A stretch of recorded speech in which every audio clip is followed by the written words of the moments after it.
प्रिय दोस्तों नमस्कार। भारतीय टुडे 21 से मैं आरपी पंडित एक बार फिर अमर सिंह रावल जी के साथ हूँ। रावल साहब जी, ग्रामीण क्षेत्र में हरियाणा प्रदेश के अंदर जनता जिस तरह से चुनाव की आहट सुनाई दे रही है जनता को, और आम आदमी पार्टी हो, कांग्रेस हो या बीजेपी हो, सब दल अपने अपने जीत का दावा कर रहे हैं और साथ ही लोगों को लुभाने की कोशिश करते हैं। तो आप अपने हरियाणा प्रदेश को और अपने पानीपत ग्रामीण को क्या समझते हैं भाई, किस तरह से हम जो बीजेपी की पीछे वहाँ पे विधायक हैं, इस टाइम वर्तमान में भी हैं, तो इनको कांग्रेस पार्टी कहती है कि हम जीतेंगे, तो इसका क्या फार्मूला होगा? देखिएगा, कांग्रेस पार्टी ने, और मैं तो कांग्रेस पार्टी ने भी नहीं बोलूँ कि आम जनता ने पूरा मन बना लिया, क्योंकि वोट तो जनता ने डालनी है जी। आप किसको वोट डालोगे ये जनता तय करेगी, और किसको बनाएगी ये भी जनता तय करेगी। तो अब की बार जनता परेशानी किसी भी वर्ग की है, चाहे किसान की है, मजदूर की है, हर वर्ग की जो परेशानियाँ हैं वो परेशानियों से जूझता हुआ आज बीजेपी सरकार, जो ठग सरकार है, इस सरकार को छोड़ने का काम कर रही है। मैं ये कहना चाहता हूँ, ये मैं आपको याद दिलाना चाहता हूँ कि जब किसान अपनी मांगे रखते हैं उनको पिटाई का काम करती है सरकार, जब मजदूर अपनी बात रखता है मजदूरों को पिटाई का काम करती है सरकार। और जी आंगनवाड़ी जो हमारी वर्कर महिलाएं थी, उनके साथ उन्होंने अभद्र व्यवहार किया। कितने दिन से धरने में बैठी है, आपको पता है इस चीज़ का? उनकी कोई मांगे, कोई सुनवाई नहीं है। क्या महिलाओं का जो बोलते हैं कि हम बराबर का हक देंगे, क्या ये जायज़ बात है? वो क्या ये काम अच्छा कर रही है सरकार? दूसरी बातें आप देखोगे कि जो सरपंच है, जो अपने देश की सबसे बड़ी पंचायत है, जो सरपंच होते हैं वो पंचायत पूरे देश के ग्रामीण क्षेत्र को चलाती है। हमारे हरियाणा प्रदेश के अंदर जितने भी आज सरपंच है, उनकी सबको जो ग्रांट मिली है वो डंडा पिटाई परेड की ग्रांट मिली है, काम की परेड की उनका काम की ग्रांट नहीं मिली। पीछे सरपंचों की पिटाई हुई, इस सरकार ने कुछ नहीं बोला। अभी एक हमारे मुख्यमंत्री जी जो खट्टर साहब हैं, उन्होंने एक प्रोग्राम के अंदर बोला है महिला को, उन्होंने महिला को ये बोला कि महिला ने बोला था कि जी हमारे पास है ना काम धंधा नहीं है, तो उसने बोला कि अभी चंद्रयान पे आपको ही भेजेंगे।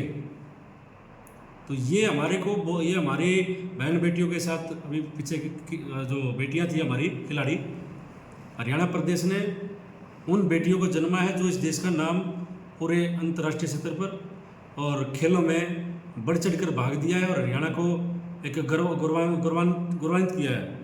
अब ये हिसाब लगाओ कि जब जिन महिलाओं को, जिन बेटियों को, हमारी बहन बेटियों ने देश को मान सम्मान दिया, उनको सड़कों पे घसीट कर पीटा जा रहा था, इस सरकार के किसी भी मंत्री ने कुछ नहीं बोला। इस हरियाणा प्रदेश के अंदर ही दूसरा हमारा संदीप मंत्री था, खेल मंत्री, ये बीजेपी सरकार का, उसने हमारी महिला के साथ जो कोच थी उसके साथ दुर्व्यवहार किया। उसकी आज तक कोई जाँच नहीं, कोई उसको सरकार की तरफ से कुछ भी ऐसा नहीं मिला। और कल रख बैठे हड़ताल पर, आपको उनको पता ही है, पूरे हरियाणा प्रदेश को पता है। ऐसी एक भी घटना अगर पिछले कभी कांग्रेस राज में होती थी, तो अगर वहाँ पे सीधा किसी मंत्री पर, किसी एमएलए पर, किसी एमपी पर अगर कोई आरोप लगता था तो तुरंत उसकी जांच होती थी, उसको इस्तीफा देना पड़ता था। इस सरकार में उल्टा है कि जितने आप गलत काम करोगे उतनी आपको पदोन्नति मिलेगी। तो देखिए, जो सरपंचों को जिस तरह से हुआ था पीपली में, उसके बाद तो सारे सरपंचों ने इकट्ठा होकर सरकार से तालमेल बनाया था और सभी कह रहे हैं गांव में विकास भी हो रहे हैं और सरपंच अपने काम करा रहे हैं। आप विकास की बात करते हो, क्या मेरे पानीपत ग्रामीण में कोई एक भी खेल एकेडमी बनी है?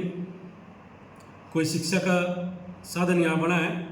कितने खिलाड़ियों को मेरे यहाँ के विधायक ने आज तक सम्मानित किया है, उनको खेलों के लिए प्रोत्साहन दिया है, उनको बढ़ावा दिया है? आप बताओ, आप पता करो इस चीज़ का। मैं आपके माध्यम से पूछना चाहता हूँ कि ग्रामीण हल्के को आज तक इस सरकार की क्या सौगात मिली? तो देखिए, यहाँ से पैसा लूटने का काम किया है, यहाँ से पैसा लूटकर बाहर भेजने का काम किया है। हमारे मुख्यमंत्री जी बोलते हैं कि मैं पैसा नहीं खाऊंगा। हमें पता कि तो पैसा नहीं खाएगा, इकट्ठे करके दिल्ली भेज रहा है, लोगों का लूटने का काम कर रहे हैं। तो देखिए, रावल जी ने जिस तरह से अपने चर्चा में बातें याद दिलाई कि यहाँ इन मौक़ों पर हरियाणा में किसान, मजदूर, सरपंच और आंगनबाड़ी वर्कर, कलरकों के साथ जो घटनाएं घटी उन पर लोगों का, क्योंकि ये भी अब चुनाव का मौका है, क्योंकि सभी लोग जो भूतकाल में बात हुई उनको चुनाव के समय स्टेज पर रखते हैं और ऐसा ही रावल जी ने बोला। तो और आप क्या कहना चाहिए सर? मैं एक बात और आपको बताता हूँ कि मुझे नहीं पता कि ये बीजेपी के जो विधायक हैं, ये बेशरम लोग किस आधार पर लोगों के बीच में जाएंगे और वोट मांगेंगे, क्योंकि कोई भी काम डेवलपमेंट का पूरे हरियाणा प्रदेश के अंदर नहीं हुआ। हरियाणा प्रदेश के अंदर बेरोजगारी इतनी ज़्यादा बढ़ गई है कि हमारे बच्चे यहाँ से विदेश अपनी ज़मीन बेच के यहाँ से विदेश में जा रहे हैं। हमारे लिए शर्म की बात है। जहाँ बीजेपी सरकार ने बोला था कि 2 करोड़ युवाओं को हम नौकरियाँ देंगे, बेरोजगारी को ख़त्म करेंगे, आज यहाँ 2 करोड़ की बजाय 2 लाख आदमियों की नौकरी पर बादल बन रहे हैं। तो कैसे बेरोजगारी खत्म होगी? देखिए, रावल जी ने जो पलायन हो रहा है युवाओं का उस पर भी बात करी, साथ ही भाजपा के वर्तमान जो भी नेता हैं उनको एक बेशर्मी की संज्ञा देते हुए यह कहा कि अपने क्षेत्रों में जब वो वोट मांगने जाएंगे तो किस हक से वोट मांगेंगे। तो अब देखना यह है कि आने वाले चुनाव में माहौल किस तरह का रहता है। तो इसी तरह से हम समय समय पर हर किसी से फिर बात करते रहेंगे। तब तक के लिए जय हिंद, जय भारत।